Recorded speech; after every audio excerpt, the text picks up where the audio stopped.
Nature mantra BP sugar thyroid reversal nature మంత్రతో సాధ్యం. మరుదులిద్దరికీ మంచి ఉద్యోగాలు వచ్చాయి. తన భర్త మాత్రం అలాగే ఉన్నాడని నీ భార్య బాధపడదు. చూడు మధు, చదువుకున్నోళ్లే వృద్ధిలోకి రావాలని ఏమీ లేదు. కృషి పట్టుదల ఉంటే ఎవరైనా ఏదైనా సాధించొచ్చు. నీకు తెలివితేటలున్నాయి. నువ్వు తలుచుకుంటే కానిదంటూ ఏదీ లేదు. పైగా నీకు సాయిగా మేమందరం ఉన్నాం.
బాబు రా. నమస్కారం అండి.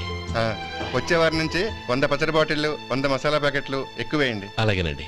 మార్కెట్లో మీ ప్రోడక్ట్స్ కి మంచి పేరు వచ్చింది. చాలా సంతోషం అండి. వస్తానండి. Best of luck.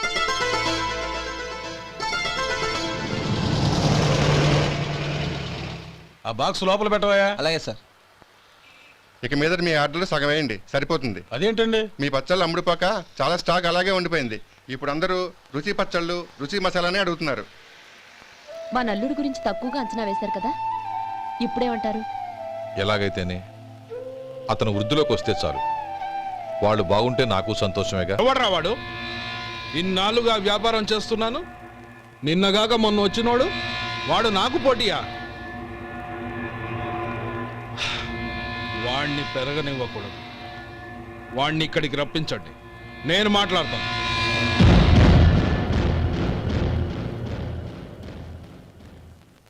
నమస్కారం అండి. రమ్మన్నారంట? నీ పచ్చళ్ళ కంపెనీ మూసేయాలి. నీకెంత కావాలి? 5 లక్షలు ఇస్తాను. చాలా? 5 లక్షలు కాదు, 50 లక్షలు ఇచ్చినా నా కంపెనీ మూయడం జరగదు. బాగా ఆలోచించుకొని చెప్పు. ఈ వ్యాపారంలో పుట్టి పెరిగినోడ్ని, నాతో పోటీ పడకు. నా చేతి కింద 6000 మంది పనిచేస్తున్నారు. ఆంధ్ర మొత్తం నాకు బ్రాంచులు ఉన్నాయి. నేనే మార్కెటింగ్ చేయలేకపోతున్నాను. ఆఫ్టర్ ఆల్ ఒక కుటీర పరిశ్రమలా పెట్టుకొని నువ్వెలా మార్కెటింగ్ చేయగలవు? 6000 మంది వర్కర్స్ని పెట్టుకుని ఆంధ్ర మొత్తం బ్రాంచీలున్న మీరే నా కంపెనీ చూసి భయపడుతున్నారంటే నా సరుకుల నాణ్యత ఉందనేగా. ఆ నాణ్యత ఉన్నంత వరకు నాకెవరూ పోటీ కాదు. ఈ ప్రపంచంలో నేను ఎక్కడైనా మార్కెట్ చేయగలను. వస్తాను.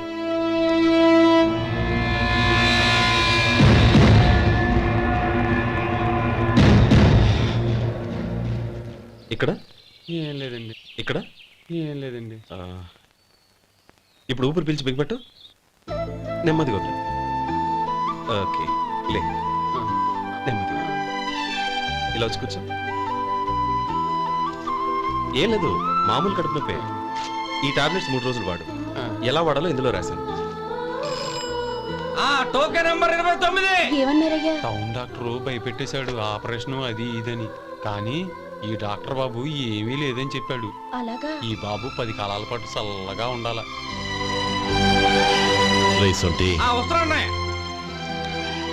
రే భగవంతుడి దయ వల్ల తమ్ముడు హస్తవాసి మంచిదని అప్పుడే పేరొచ్చిందిరా. తమ్ముడిని దగ్గరుండి జాగ్రత్తగా చూసుకో. పని హడావుల్లో పడి వేళకి భోంచేయడము. అబ్బే అదే లేదన్నయ్య. 1 గంటకల్లా పేషెంట్ కట్టు, భోజనం పెట్టు. అది అలా జాగ్రత్తగా చూసుకో. నేను చూసుకుంటాను కదన్నయ్య, నువ్వు వెళ్ళు. ఆహా.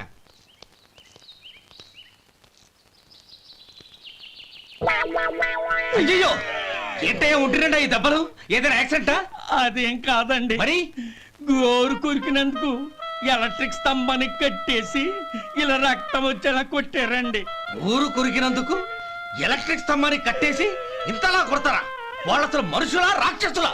చాలా థ్యాంక్స్ అండి, కనీసం మీరైనా అర్థం చేసుకున్నారు. వాళ్ళు అర్థం చేసుకోలేదండి.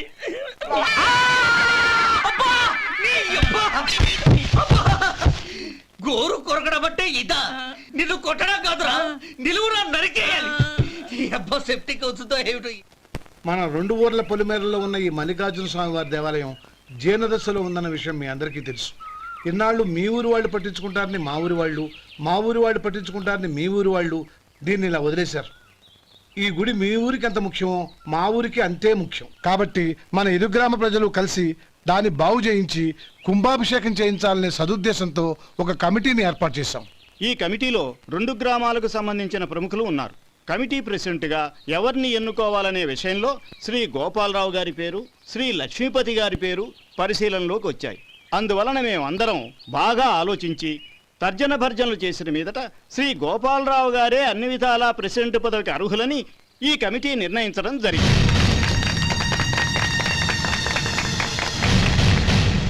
అంచేత ఈ ఉభయ గ్రామ ప్రజలు శ్రీ గోపాలరావు గారికి ఉదారంగా విరాళాలు అందజేసి ఈ శుభకార్యాన్ని జయప్రదం చేయవలసిందిగా కోరుతున్నాం.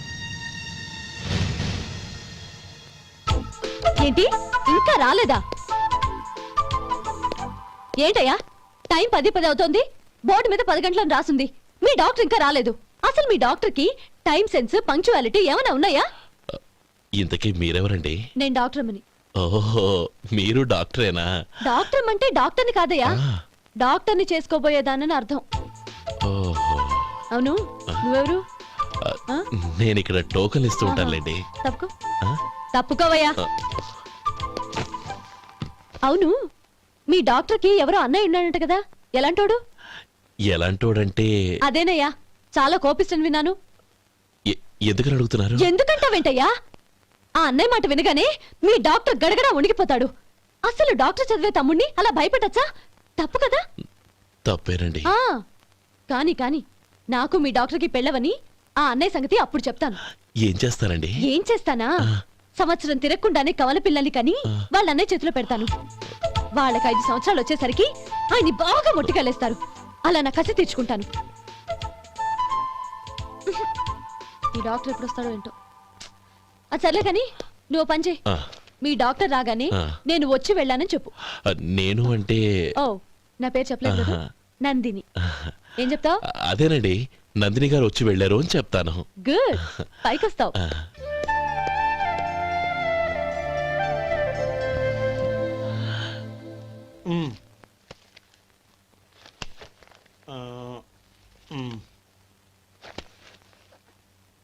దీంతో మొత్తం 4,98,200 అయ్యాయి. పోతే నువ్వు ఇచ్చినంత ఇవ్వలేకపోయినా ఈ దైవకార్యానికి నా వంతు చందా 1800. దీంతో మొత్తం 5 లక్షలు పూర్తయ్యాయి. సరేరా, నేను ఈ డబ్బు తీసుకుని పట్నం వెళ్ళి బ్యాంక్ లో వేసొస్తాను. అలాగే, నేను నీతో వద్దాం అనుకున్నాను రా, అనుకోకుండా సాయంత్రం ఇన్స్పెక్షన్ వచ్చింది. పర్వాలేదులే, వెళ్ళొస్తాను.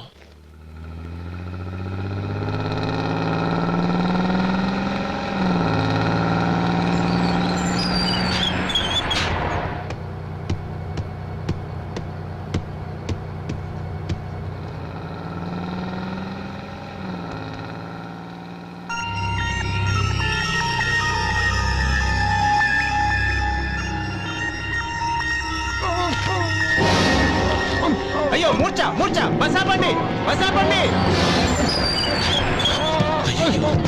ఇదిగోండి తాళం చేతులు గుర్తి. ఈ తాళాలు చేతిలో పెట్టండి. వీటి వల్ల ప్రయోజనం లేదు. 4 ఖర్చుకోకుండా పళ్ళ మధ్య పెట్టడానికి గట్టిగా ఏదైనా ఉంటే ఇవ్వండి. ఇదిగో ఇది చూడండి.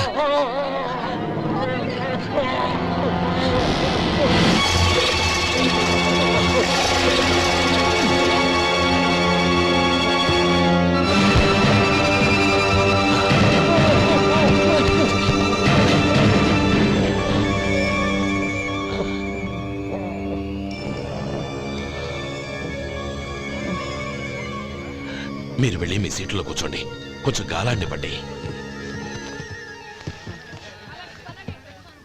ఇప్పుడు ఎలా ఉంది బాబు? ఆ.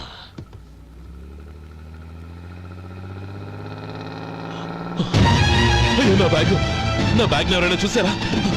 అందులో 5 లక్షలు ఉన్నాయి. నా బ్యాగ్ వెంటనే బస్ ఆపండి. ఎవరిని కింద దిగవద్దు. అందరినీ చెక్ చేయండి. నా అంచనా తప్పు కాలేదు. వాడి మంచితనమే వాడిని దెబ్బకొట్టింది. మన వాళ్ళని పంపించి గుడి తాలూకు డబ్బు కొట్టేశాడని పోలీస్ కంప్లైంట్ ఇవ్వండి. ఇప్పుడు ఆ స్టేషన్లో ఎస్ఐ వాడి తమ్ముడే. వాడే వెళ్ళి వాడి అన్నయ్యని అరెస్ట్ చేసి వీధుల్లో నడిపించుకు తీసుకురావాలి. అది నేను కళ్ళారా చూడాలి, మనసారా సంతోషించాలి. అయ్యా గోపాలం గారు, మీరు దేవస్థానం సొమ్ము దొంగిలించారని ఎవరో పోలీస్ కంప్లైంట్ ఇచ్చారంట. మిమ్మల్ని అరెస్ట్ చేయడానికి మీ తమ్ముడు గారు వస్తున్నారు.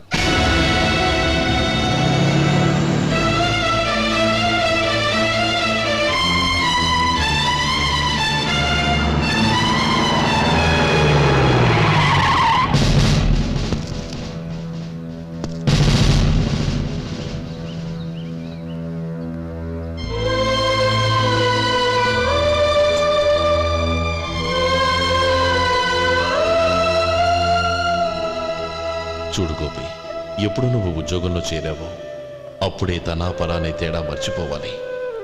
నేరం చేసిన వాడు నీ తమ్ముడైనా అన్నైనా సరే శిక్షించాల్సిన బాధ్యత నీది. అదే నువ్వు నీ ఉద్యోగానికి ఇచ్చే గౌరవం.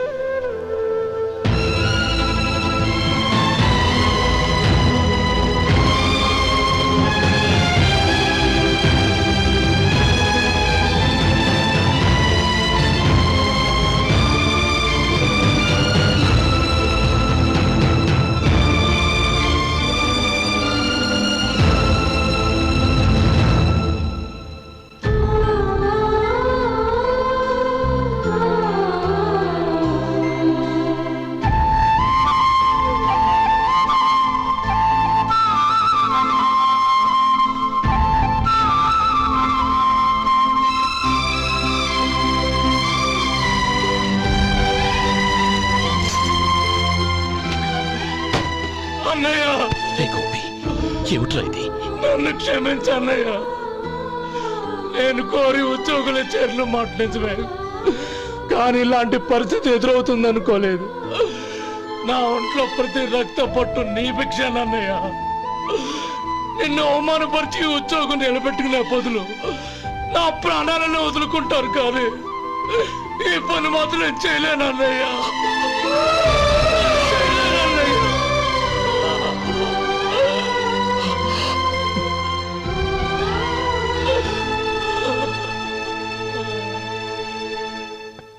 ఏరా, ఇన్నేళ్లు కష్టపడి సంపాదించిన ఉద్యోగానికి రాజీనామా చేస్తావా? కనీసం నీ పెళ్ళాం ఏమనుకుంటుందోనని ఆలోచించావా? ఇందులో అనుకోవడానికి ఏముంది మామగారు? ఎండనక వాననక కష్టపడి ఓ తండ్రి కంటే ఎక్కువగా ఈయన్ని పెంచి పెద్ద చేశారు బావగారు. అలాంటి దేవుణ్ణి అరెస్ట్ చేసే ఆ ఉద్యోగం ఈయనకు అవసరం లేదు. బాగుంది. అన్నకు తగ్గ తమ్ముడు, తమ్ముడికి తగ్గ పెళ్ళాం. సరే, మీ ఇష్టం. నానమ్మ, అన్నయ్యడి. నమస్కారం అండి. ఓ, నువ్వా? రా, కూర్చో. పర్వాలేదండి. ఏంటి ఇలా వచ్చావు? ఆ రోజు నా కంపెనీని మూసేయమన్నారు. ఇప్పుడు నేను మూసేయడానికి సిద్ధంగా ఉన్నాను. దానికి ప్రతిఫలంగా నాకు 5 లక్షలు కావాలి. అలాగే, నీకు కావాల్సిన 5 లక్షలు నేను ఇస్తాను. చాలా థ్యాంక్స్ అండి. కానీ మీరు మీ కంపెనీని మూసేయక్కర్లేదు. సార్? అవును మిస్టర్ మధు, మీ అన్నగారికి జరిగిన అన్యాయం గురించి తెలుసుకున్నాను. మీ కుటుంబం గురించి కూడా విన్నాను. సహజంగా అందరూ ఐకమత్యానికి ఉదాహరణ రామలక్ష్మణులు అంటారు. కానీ ఆ రామలక్ష్మణులు ఎలా ఉంటారనేది పుస్తకాల్లో చదవడం తప్ప ఎవ్వరూ చూడలేదు. మీ అన్నదమ్ములను చూస్తే ఆ రామలక్ష్మణులు ఇలాగే ఉండేవారేమో అనిపిస్తుంది. అలాంటి కుటుంబానికి ఇలాంటి ఇబ్బంది రావడం నిజంగా దురదృష్టం. రామునికి హనుమంతుల్లా కాకపోయినా ఏదో ఉడతా భక్తిగా నా వల్ల వీలైన సహాయం ఈ 5 లక్షలు తీసుకో. మీ కంపెనీ పేరు మీదే అన్ని సరుకులు తయారు చేయండి. నేను వాటిని ప్రపంచమంతా మార్కెటింగ్ చేస్తాను. సార్, మీ రుణం ఉంచుకోను, తొందరలోనే తీర్చేస్తాను. స్నేహితుల మధ్య రుణాలేంటి మధు? We are friends.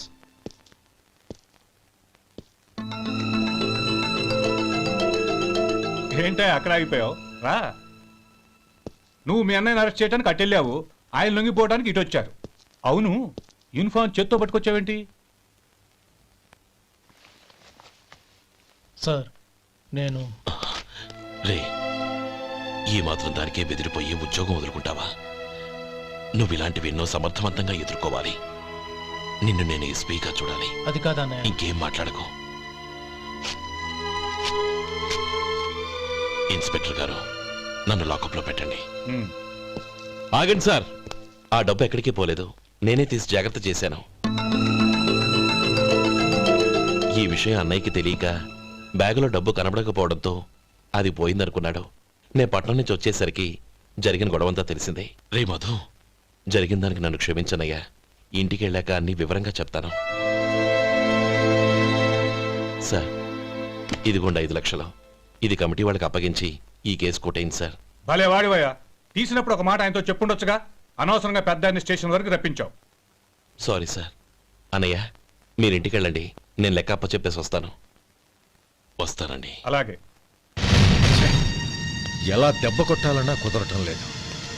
అయినా వీళ్ళకు ఉన్న పళ్ళంగా 5 లక్షలు ఎలా వచ్చాయి? అదే బావా, నాకు అర్థం కావటం లేదు. నీకు అర్థమైతే ఆశ్చర్యపడాలి కానీ అర్థం కాకపోతే ఆశ్చర్యమేముంది? Useless fellow.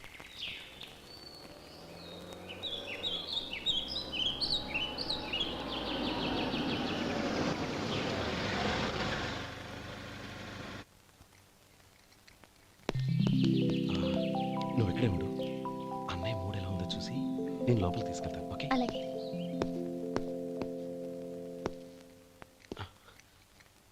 అన్నయ్య, ఏంట్రా? నేను చాలా రోజుల నుంచి నీకు విషయం చెప్తున్నాను, గుర్తుందా? ఏ విషయం? అదే అన్నయ్య, నేను ఓ అమ్మాయిని ఓ అమ్మాయిని లవ్. ఓహో, లవ్ చేస్తున్నావా? ఆ విషయం నువ్వు నాకెప్పుడు చెప్పావురా? ఊళ్ళో అందరూ అనుకుంటుంటే నేను విన్నాను. సారీ అన్నయ్య, నీకు చాన్నాళ్ళుగా చెప్పాలనుకుంటున్నాను కదా, అందువల్ల చెప్పేశానేమో అనుకున్నాను. ఓహో, ఆ అమ్మాయి వచ్చిందన్నయ్య, బయట నిలబడి ఉంది. బయట నిలబెట్టడం ఏమిట్రా? లోపలికి తీసుకురా. అలాగే అన్నయ్య. ఏయ్, అన్నయ్య మంచి మూడ్లో ఉన్నాడు, రా. కమ్.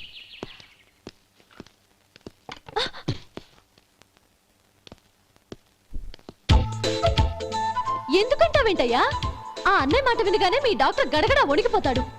అసలు డాక్టర్ చదివే తమ్ముడిని అలా భయపెట్టచ్చా? తప్పు కదా? తప్పేనండి. ఆ, నమస్కారం మేడం. నమస్కారం. అదేంట్రా, మనిషో పక్కనుంటే నమస్కారం ఇంకో పక్కన ఉంది? అది మర్యాద అన్నయ్య, మర్యాద. ఆహా, అవును, నీ పేరేంటమ్మా? నందిని. ఆ నందిని. నందిని అన్నయ్య. ఏ, ఆ ముక్క తను చెప్పలేదా? పెద్దలంటే మహాగౌరవం అన్నయ్య, మేమిద్దరం ఇంత క్లోజ్ ఫ్రెండ్స్ కదా, ఆయన నాతో కూడా ఎక్కువ మాట్లాడదు ఓహో కదా. నాకు మీ డాక్టర్కి పెళ్ళవని, అప్పుడు అన్నయ్య సంగతి చెప్తాను. ఏం చేస్తారండి? ఏం చేస్తానా? సంవత్సరం తిరగకుండానే కవల పిల్లల్ని కని వాళ్ళ అన్నయ్య చేతిలో పెడతాను. వాళ్ళకి 5 సంవత్సరాలు వచ్చేసరికి ఆయన్ని బాగా ముట్టిగలేస్తారు. అవును, అమ్మాయి మోహం చూడకుండా నిర్ణయం ఎలా తీసుకోనరా? తలెత్తు.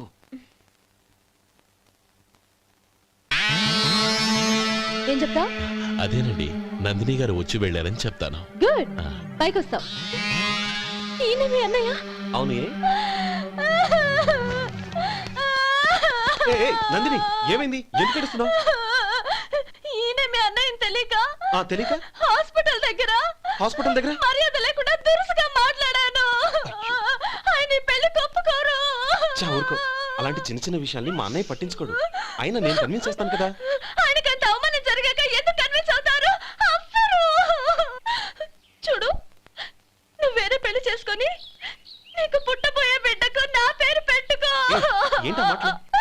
నేనే నుయ్యగుయ్య చూసుకుంటాను. అదిగో ఆ చూపు చూడు, ఆ చూపు ఒకలా ఉంది. ఖచ్చితంగా ఆయన ఈ పెళ్లికి ఒప్పుకోరు. నందిని, నా మాట విను ప్లీజ్. నందిని, రే శేఖర్, ఆ అమ్మాయి చెప్పింది నిజమే.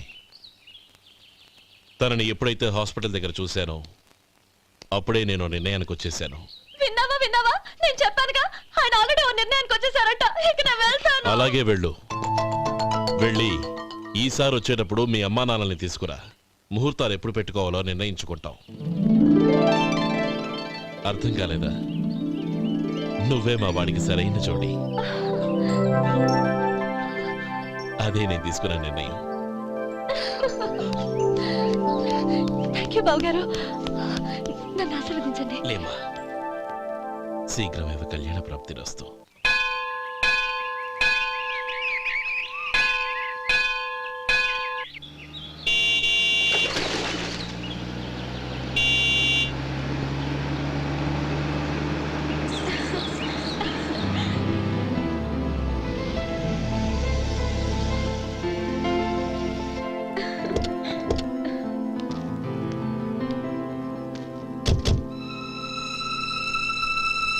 రామా,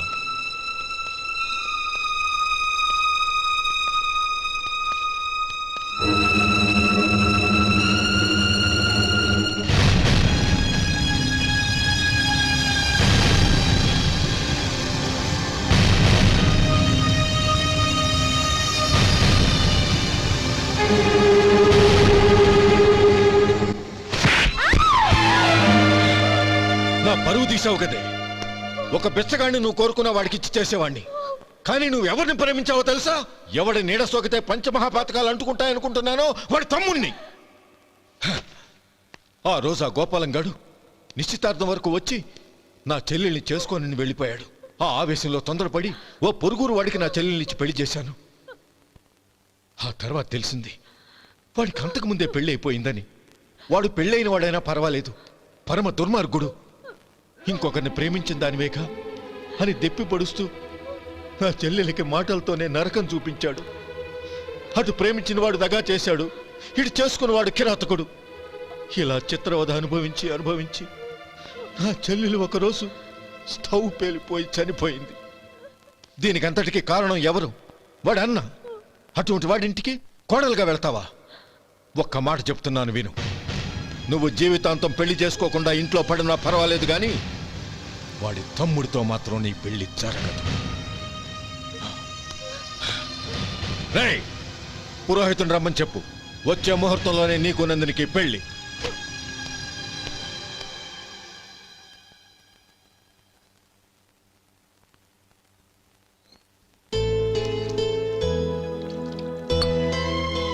ఒరే, అదేంట్రా ఒక ముద్దైనా తినకుండా చేయగడిగేశావు? నాకు ఆకలి కాలేదు నానమ్మ.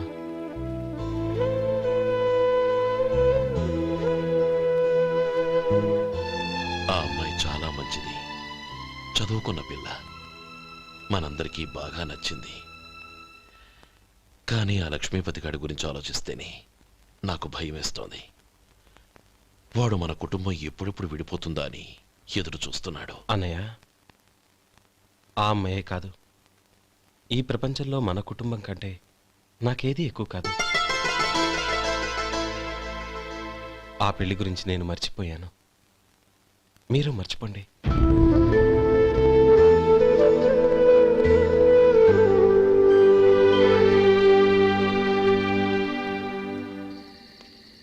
శేఖర్, నువ్వా? ఏంటి ఈ టైంలో వచ్చావు? నీతో ఓ విషయం మాట్లాడాలి. ఒకసారి బయటకు వస్తావా?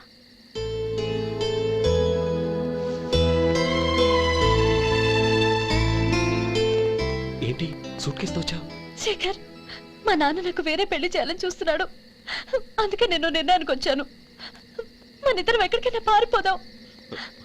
చూడు నందిని, ఈ టైంలో నిన్ను నన్ను మా అన్నయ్య చూశాడంటే బాగోదు. నువ్వు వెళ్ళిపో. అన్నయ్య అన్నయ్య అన్నయ్య, ఎప్పుడు మీ అన్నయ్య మాటేనా?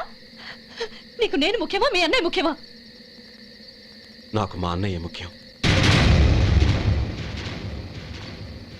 శేఖర్, నీ గుండెల మీద చేయి వేసుకొని చెప్పు, నన్ను మర్చిపోయిన సుఖంగా ఉండగలవా? అది నాకు తెలియదు, కానీ మా అన్నయ్యకు తలవంపులు తెచ్చి ఖచ్చితంగా నేను మనశ్శాంతితో ఉండలేను. నా పరిస్థితి అర్థం చేసుకో. దయచేసి మీ నాన్న చూసిన సంబంధం చేసుకుని సుఖంగా ఉంటుంది. చాలా టైం అయింది, ఇంకా బయలుదేరు. నన్ను క్షమించు.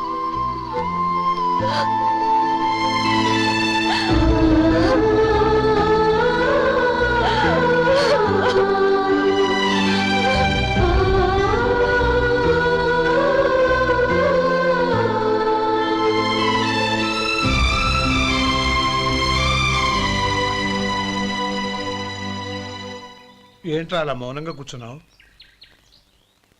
ఏం లేదురా, కోరుకున్న అమ్మాయి రా పారిపోదామని వస్తే మా అన్నయ్య బాధపడే పనేది నేను చెయ్యలేను, నన్ను క్షమించని ఆ అమ్మాయిని పంపించేసాడ్రా నా తమ్ముడు. అదిరా వాడికి నా మీద ఉన్న అభిమానం. ఇంతవరకు వాడు అడిగింది ఏదీ నేను లేదనలేదు. ఒక అన్నగా వాడి పట్ల నా బాధ్యతలన్నీ నెరవేర్చాను. అలాంటిది ఈరోజు వాడు మనసారా కోరుకున్న అమ్మాయిని వద్దని నేను ఎలా చెప్పగలనురా? వాడి సంతోషం కంటే నాకు కావాల్సిందే ఉంది. అందుకే నేను ఒక నిర్ణయానికి వచ్చాను. ఓపెనింగ్ స్టాకు 31,700 అండి. ఈ రోజు 200 లారీల్లో 21,500 ప్యాడీ వచ్చిందండి. అవి ఈ పక్కన సర్దించానండి. తర్వాత ఇవి నిన్నొచ్చిన ధాన్యం బస్తాలండి. 50 లారీల్లో 5,000 బస్తాల బియ్యం బయటకు పంపించామండి. సాయంత్రానికి మన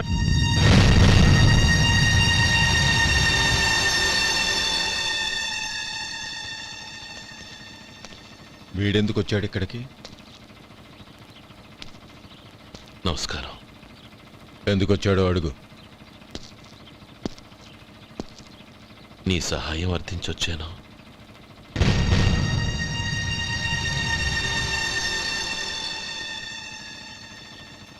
మీరు వెళ్ళండి.